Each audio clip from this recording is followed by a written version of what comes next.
Pasukan Israel mulai ketakutan seusai mendapati bahwa tak hanya militan Hamas yang memiliki terowongan bawah tanah.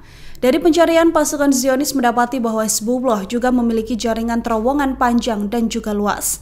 Bahkan Israel mengakui terowongan pejuang di daratan Lebanon tersebut lebih canggih dari yang dimiliki oleh Hamas. Direktur Departemen Riset Alma Israel yang juga unit intelijen IDF mengatakan, jaringan bawah tanah Hezbollah ini sudah menjadi materi intelijen sumber terbuka. Sistem terowongan di Lebanon Selatan membentang ratusan kilometer hingga ke perbatasan, bahkan hingga Israel.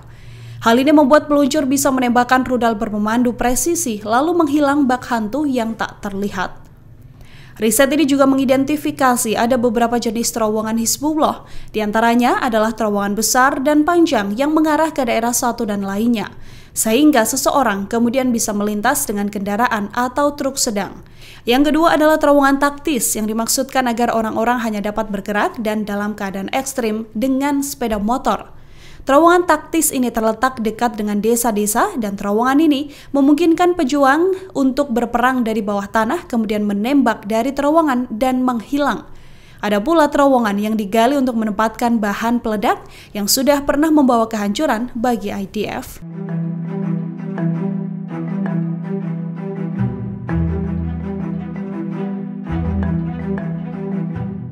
Pembalasan akan dilakukan oleh pasukan Hezbollah seusai pimpinan senior Hamas Saleh Al-Arouri tewas diserang pada Selasa 2 Januari 2024. Hezbollah menuding Zionis berada di balik serangan udara yang menewaskan Al-Arouri. Serangan drone bunuh diri pada Selasa kemarin di Beirut telah menewaskan Al-Arouri bersama 2 tokoh senior Hamas dan 3 anggota lain.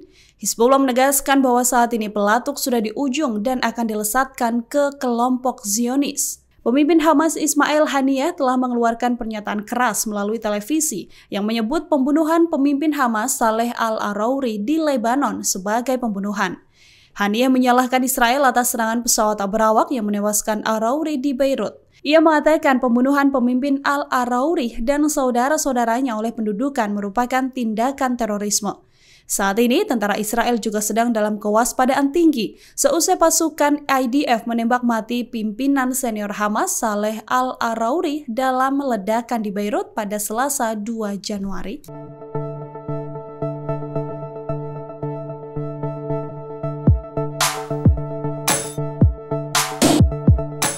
Cawapres nomor 2 Gibran Rakabuming Raka akan menghadiri pemanggilan Bawaslu Jakarta Pusat pada Rabu 3 Januari hari ini.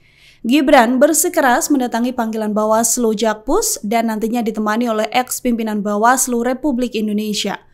Hal ini disampaikan oleh Wakil Ketua TKN Prabowo Gibran, Habibur Rahman. Menurut Habibur Rahman, Gibran ngotot untuk menghadiri pemanggilan Bawaslu Jakpus. Pihaknya menerima surat panggilan yang dikirimkan Bawaslu Jakpus pada Selasa pukul 17.35 waktu Indonesia Barat. Dalam surat tersebut, Gibran direncanakan akan dipanggil ulang pada 13.00 waktu Indonesia Barat, Rabu 3 Januari hari ini. Habibur Rahman menyampaikan bahwa sedianya surat tersebut tidak memenuhi unsur panggilan.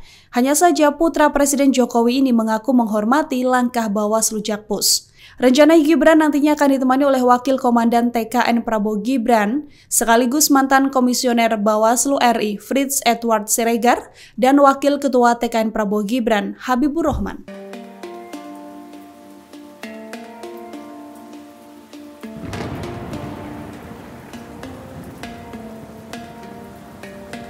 Turki diketahui berhasil menggagalkan rencana pasukan Mossad Israel yang akan menyerang militan Hamas. Setidaknya 33 pasukan mata-mata dari Badan Intelijen Mossad Israel ditangkap oleh Turki.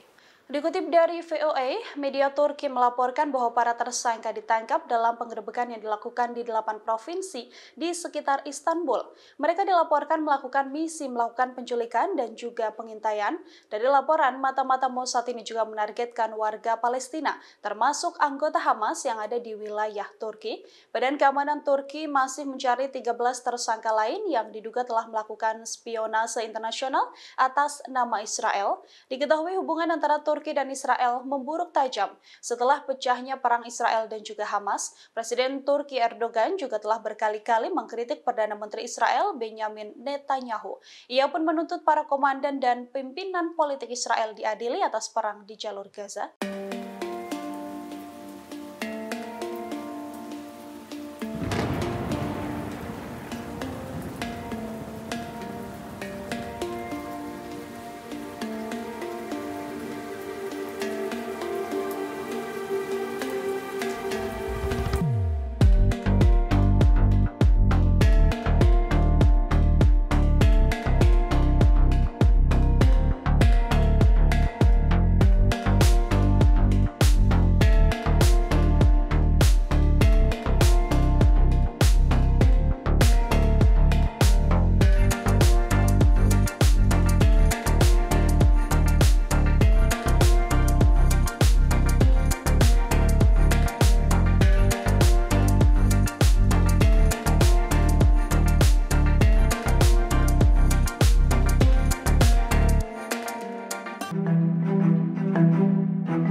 Presiden Rusia Vladimir Putin didesak untuk mempersenjatai kelompok Houthi Yaman di Laut Merah. Upaya balas dendam ini menyusul sikap Inggris yang mencoba pasang badan membantu Amerika Serikat untuk menghadapi pertempuran di Laut Merah.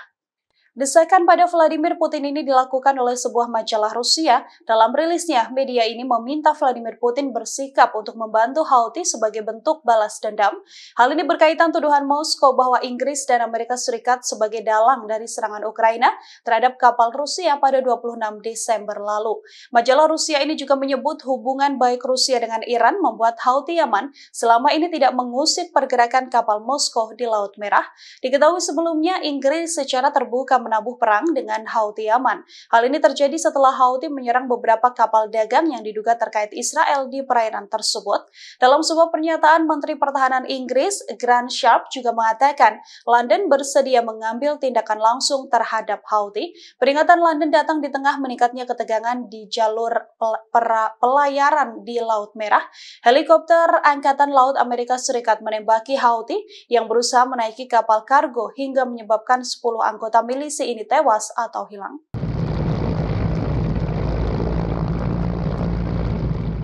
Situasi Laut Merah semakin tak kondusif seusai Houthi Yaman meradang diserang helikopter Amerika Serikat.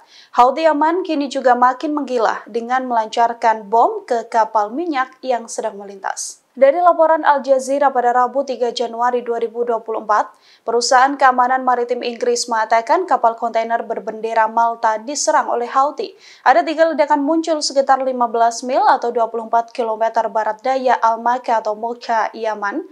Kapal tersebut sempat meminta bantuan kapal perang Amerika Serikat dan beberapa kapal perang sekutu Amerika Serikat, termasuk Inggris. Hanya saja kecepatan Houthi Yaman melancarkan serangan membuat kapal tersebut lenyap dan tak ada waktu penyelamatan yang bisa dilakukan oleh sekutu Amerika Serikat.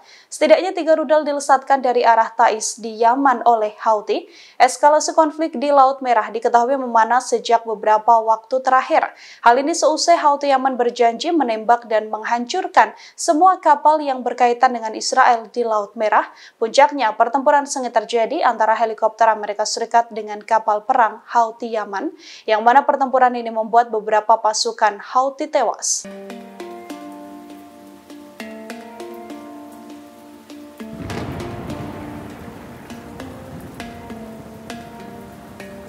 Pasukan IDF terlibat pertempuran sengit dengan Brigade Al-Qassam pada Senin 1 Januari kemarin. Pertempuran tak terkendali ini terjadi di dalam terowongan militan Hamas saat IDF mencoba menyusup ke dalamnya. IDF mengklaim merebut benteng Hamas di Sheikh Radwan di kota Gaza.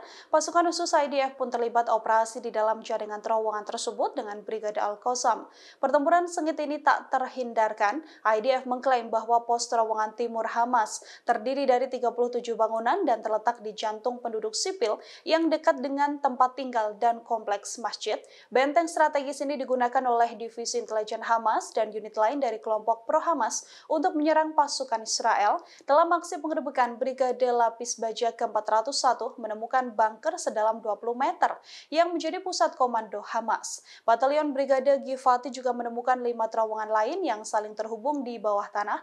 Pasukan elit Shaldak Angkatan Udara Israel juga mencoba masuk dan kemudian terlibat pertempuran dengan pasukan Hamas. Hanya saja pasukan elit Shaldak tak mengalami kemenangan berarti hingga pasukan Batalion 52 Brigade 401 mencoba menyerbu gedung lain di pos luar timur. Saat mencoba menyerang, mereka sudah dihadang oleh pasukan Hamas dengan berbagai tembakan.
בתוך כיתה, בתוך הבית ספר, עושים סדין, והנה, תראו מה יש בפנים, קלאץ' עם מחסנית בהכנס, וסט מזווד עם מחסניות, 3 קלאצ'ים, משחקי ילדים, אפשר לראות רימון יד, בתוך הבית ספר, נכנסים לחדר, רואים מזוודה, פותחים, רואים וסט מזווד במחסניות.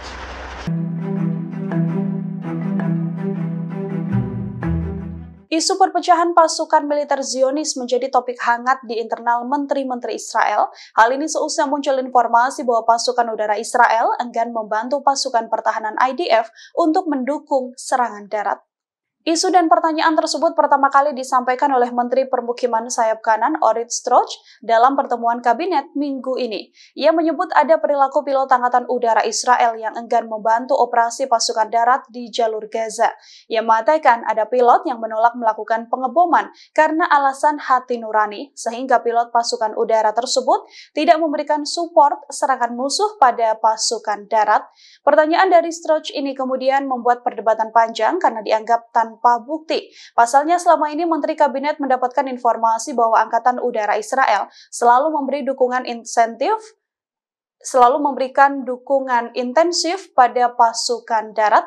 Stroch mengakui isu yang ia terima merupakan informasi langsung dari kesaksian pasukan di lapangan.